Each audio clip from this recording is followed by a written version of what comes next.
We're here with Pat O'Sullivan, General Manager of Genzyme Ireland, to find out a little bit about their journey on Great Place to Work. Pat, you're very welcome and thank you for joining us. Thank you for your time, firstly.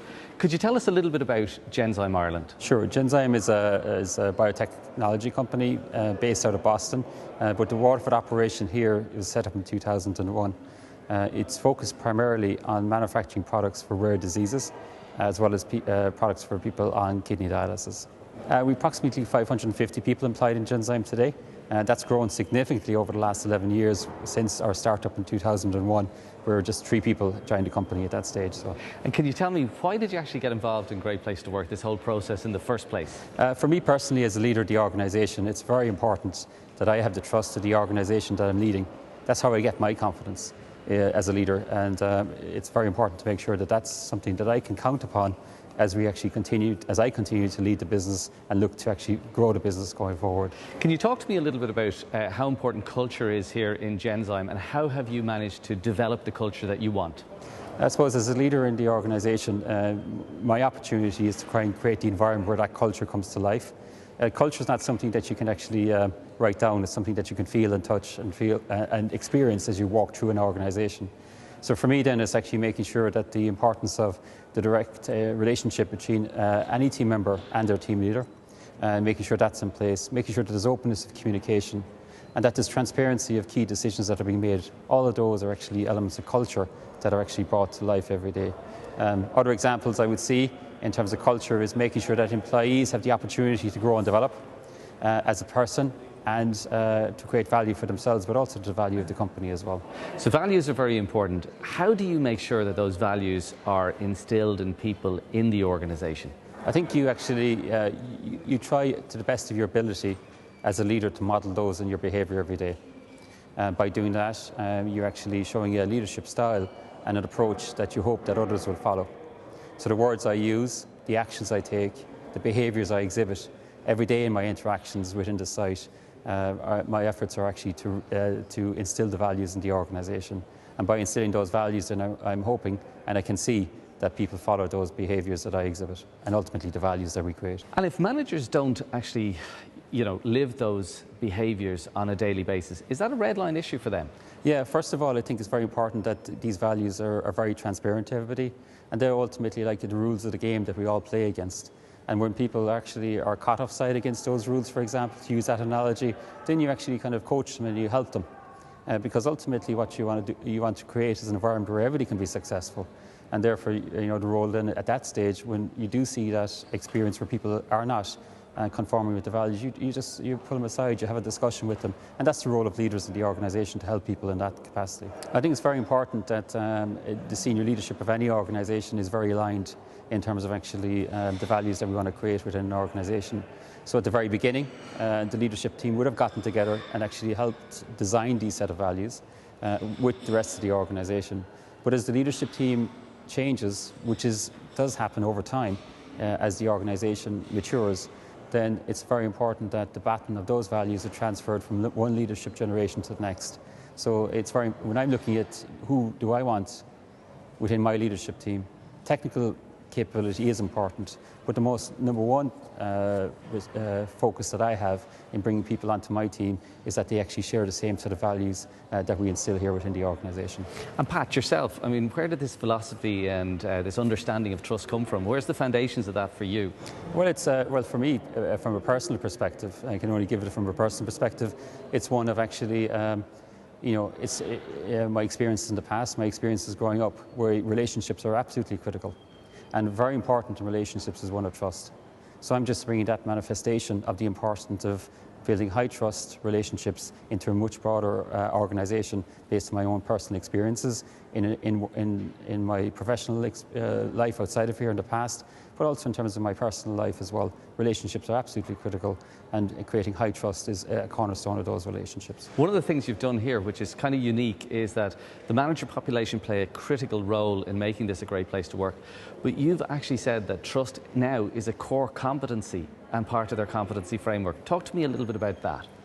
Well, for this to actually be sustainable in a way that actually not just manifests itself beyond myself or the site leadership team, it's absolutely critical that we got an advocacy of this approach right through our leadership organisation, over the 70 leaders that we have here on site. In order for that to happen, you need to actually have standards in place and measurements in place to make sure that people are actually adhering to those standards.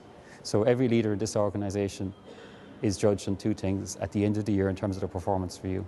The first thing is what they have achieved, but most importantly of all is how they achieve those.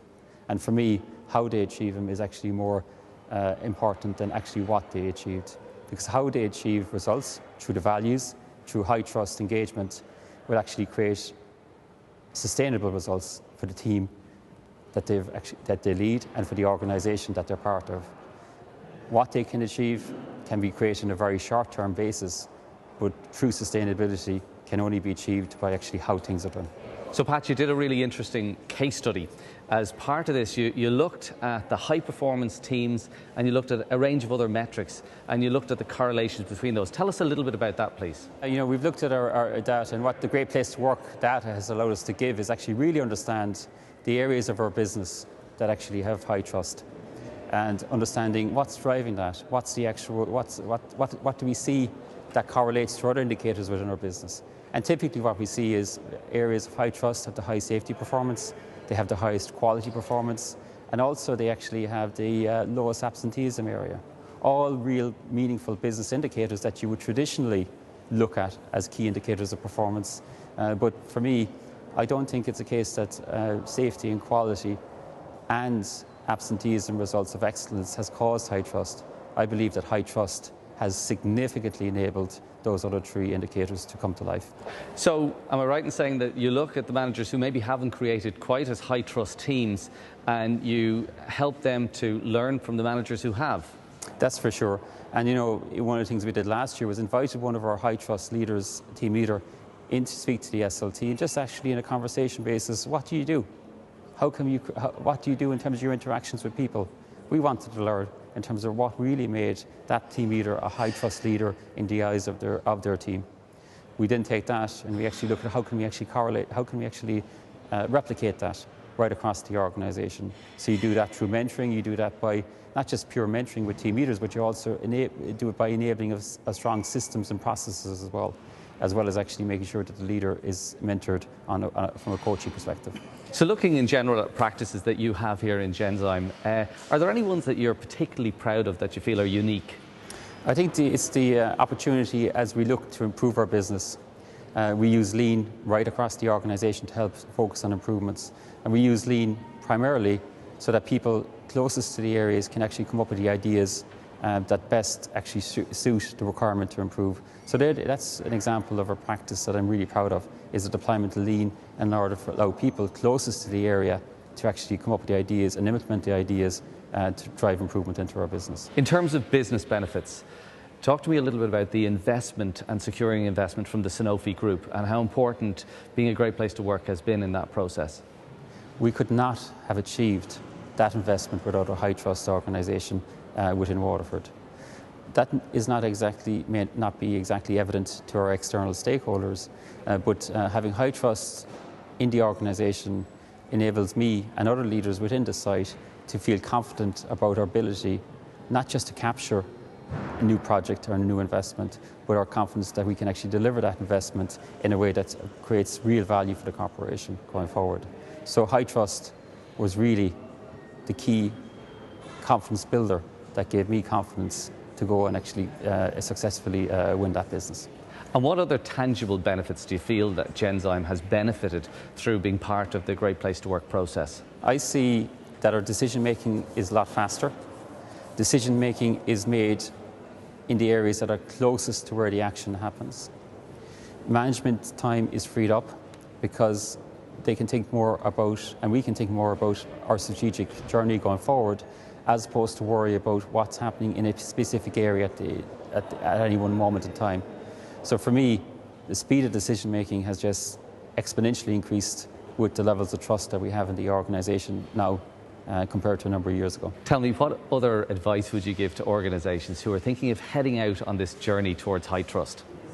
My advice is to consider the organisation that you lead like a series of relationships you have outside of work, where trust is so important to maintain in order to build a very strong relationship for the long term. For me, I would advise leaders to think of their organizations in that way and to work really strong and focus a lot on building that high trust relationship within the organization, because by doing that you get true value from your business, your employees, and ultimately that allows you to actually create a sustainable business in the longer term. You have a great place to work team here, and we met them when we talked to them. They're fantastic. Talk to me about that process of establishing them. That is absolutely vital. I see the Great Place to Work team that we put in place here in Waterford as being the significant differentiator in terms of why we are where we are today in terms of high trust. So the Great Place to Work team became advocates for change, became the champions for what we need to do differently within the organisation.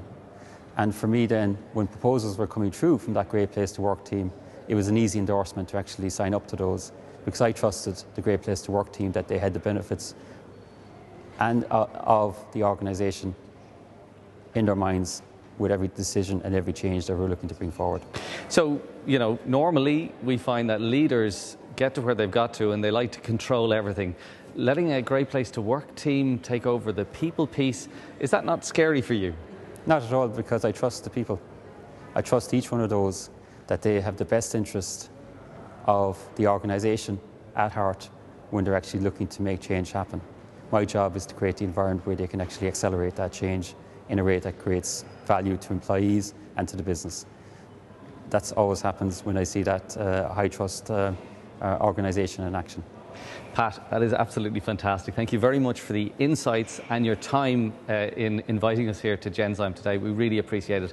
And I think that has helped hugely to let people know what they can do and what they should do in terms of going on the journey to creating a great place to work.